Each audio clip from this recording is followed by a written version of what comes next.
Assalamualaikum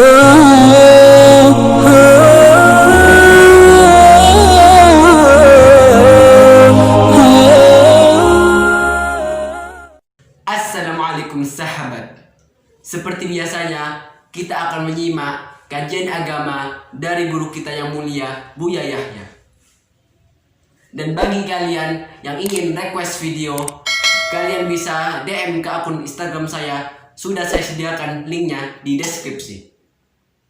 Agar tidak terlalu lama, langsung saja kita menuju video.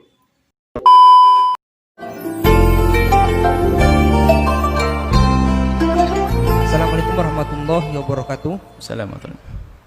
Maaf Buya, ada kejadian di grup WA keluarga saya ketika sepupu saya menjelaskan soal keturunan Nabi Muhammad SAW.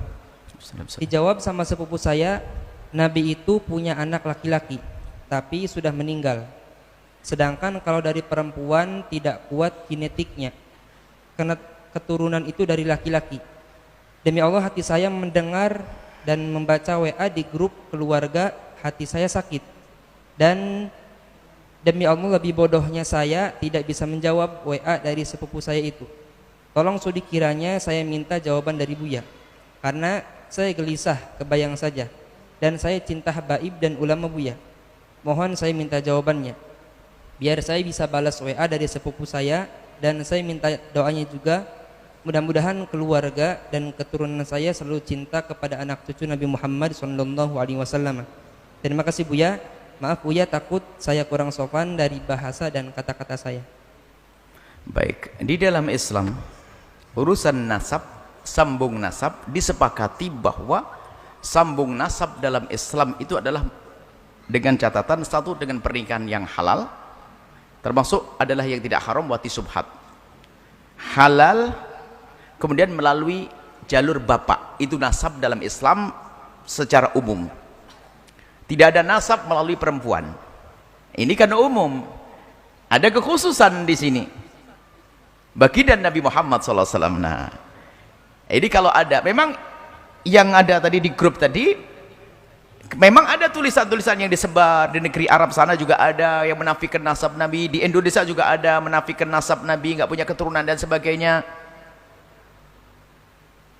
Memang ada pemikiran-pemikiran semacam itu, karena pemikiran itu jauh daripada ulama-ulama yang sesungguhnya. Ulama sudah bersepakat menjadikan kesempatan ijma ulama kekhususan tentang nasab Nabi melalui Sayyidat Fatimah Az-Zahra.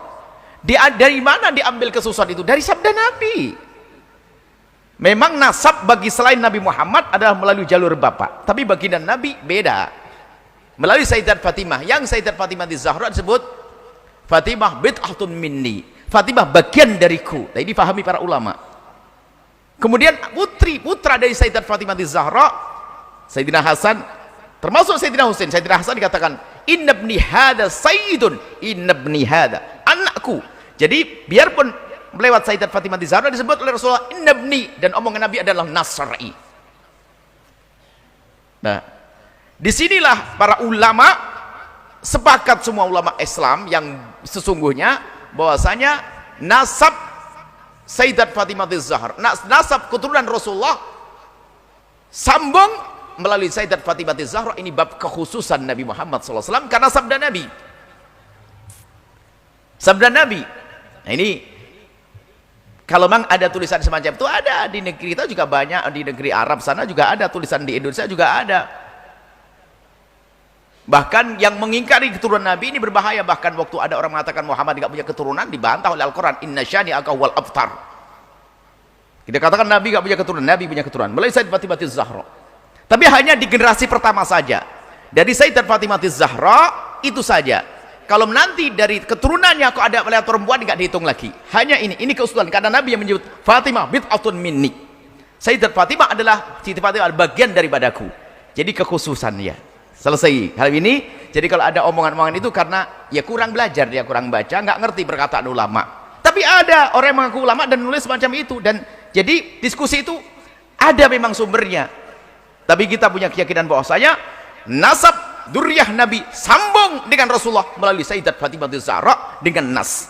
Fatimah bid'atun minni, Imam Bukhari Muslim meriwayatkannya. Inna ibni hada, kitab hadis sahih. Bahkan ayat ibtihal pun adalah disebut anak cucu Nabi, anak-anak. Jadi seperti itu. Baik. Ada hal lain lagi. Yang kedua adalah manidda'a ila ghairi abihi. Nah, jangan ngaku-ngaku punya nasab. Kalau orang berdusta nasab, dosa gede, lam yajid arfal jannati, tidak akan mencium bau surga. Bukan keturunan Nabi, ngaku keturunan Nabi. Wah, ini dosa, pengkhianat ini. Ya, mas hati-hati. Bukan keturunan Nabi, tiba-tiba ngaku keturunan Rasulullah SAW. Wah, ini adalah dusta. Jangankan kok ngaku keturunan Nabi, ngaku kepada orang lain pun nggak boleh, memalsukan nasab itu nggak boleh, haram, nggak mencium bau surga, apalagi nasabnya Rasulullah. Yang ketiga, jika ada orang mengaku punya nasab pada Rasulullah, awas, jangan engkau ingkari. Sebab mengingkari nasab adalah juga tidak kalah besar dosanya. Dan sekarang ada orang mengingkari nasab habaib dan sebagainya. Orang ngaku ke Rasulullah dan dia punya sejarah, punya cerita, punya keluarga, dan semua keluarga menceritakan punya nasab. Anda percaya saja, jangan Anda ribet. Wah, ini dusta dari mana, ini. Mendustakan nasab juga tidak boleh. Memang ini banyak penyakitnya nih. Ada yang ngaku nasab, ngaku-ngaku, ada yang mendustakan. Makanya saya sampaikan semuanya saja. Nasab kepada Nabi sambung, biarpun oleh Sayyidat Fatimah Zahra. Kemudian di generasi itu saja. Kemudian hati-hati, jangan ngaku-ngaku punya nasab kepada Rasulullah. Yang ketiga, jangan mendustakan orang yang mengaku punya nasab kepada Rasulullah sallallahu alaihi wasallam. Kalau dia bohong, urusan dia dengan Rasulullah. Selagi Anda tidak punya data-data kebohongannya, kemarin anaknya Pak ini kok tiba-tiba ngaku anaknya cucu Rasulullah, kan Bang ini kemarin nggak ada ceritanya, tiba-tiba saya ketemu Rasulullah. Bang selama ini kita kenal. Nah itu bohong. Tapi kalau dia punya cerita bahwasanya ini nasab saya, keluarga saya, ini, biarpun misalnya belum didata di, kalau di Indonesia Rabithah Alawiyah, karena banyak habaib-habaib yang di daerah begitu belum sempat ngurus. Itu jangan didustakan hanya gara-gara nggak ada surat nasabnya. Mendustakan nasab itu bahaya sekali, apalagi nasab Nabi, sehingga Anda merendahkan dia nggak sadar dan seterusnya. Hati-hati. Semoga Allah menjadikan kita pecinta dan perindu ahli bait Rasulullah sallallahu alaihi wasallam, yang bisa menjaga ahli bait Rasulullah sallallahu alaihi wasallam. Wallahu a'lam bishawab.